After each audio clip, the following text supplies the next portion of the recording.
ai jikin nan na malimanu wallahi itin ya itinyewa ku kwana biyu ba na ganin sa ganin ko wajen addu'ar daurin aure. Waye ga muku ni ba ni da lafiya? To in ga muku gaskiya ko ni yanzu na da kake gani na ko ni nan da kake gani na mu biyu ne jar a Najeriya ake wutar rodi muna ci. Ka gane sannan kuma idan muka je airport ni kadai nake tura jirgi idan an maki yaki ansa.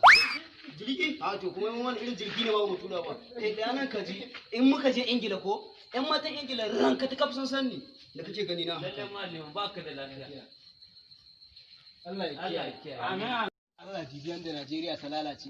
Gaskiya ka wannan abun dubawa ne. Najeriya ta shiga wani hali. Abun da talaka ne cimma ne ma gagara. gaskiya ne to amma in tambaye ku mana Ina jin ka. to kamar idan zaka rusa gida zaka yi kwana nawa kana rusa shi Kwana biyu zan rushe shi mana. yake kwana ce ba Kwarai da gaske. to abin da zaka lura idan zaka yi kaura kuma fa Idan zan yi ƙaura zan kai wata uku. Zan kai wata uku kanan haɗa ginin.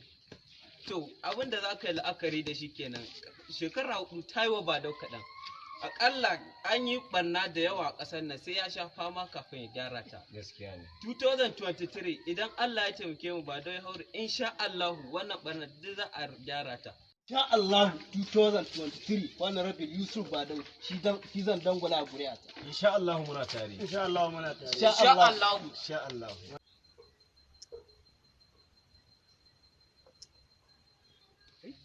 Assalamu alaikum. Wai kuma Malam Liman. Malam liman ne mana. Ka samu Malam sauki na rabu da kenan. ganin ku. Wallahi.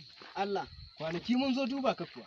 Ni din kuma kwarai da gaske da wani lokacin kenan Nan da baka da lafiya muka zo duba ka. ai lokacin da muka zo duba ka hauka tibran ni din kwarai a da to gaske ai a lokacin da kuka zo duba ni maganar gaskiya satin nan ko ni kana na san wallahi ba hayyaci na nake ba domin ko ni zan ga maka cewa ba hayyaci na yake ba duk inda na daga kaina sai in ga farin wata na biye da ni a wallahi duk inda na daga sai in ga farin wata zalzali na biye da ni amma yanzu bayan na samu sauki shine na gane ahe kowanne gidan da nasu Watan?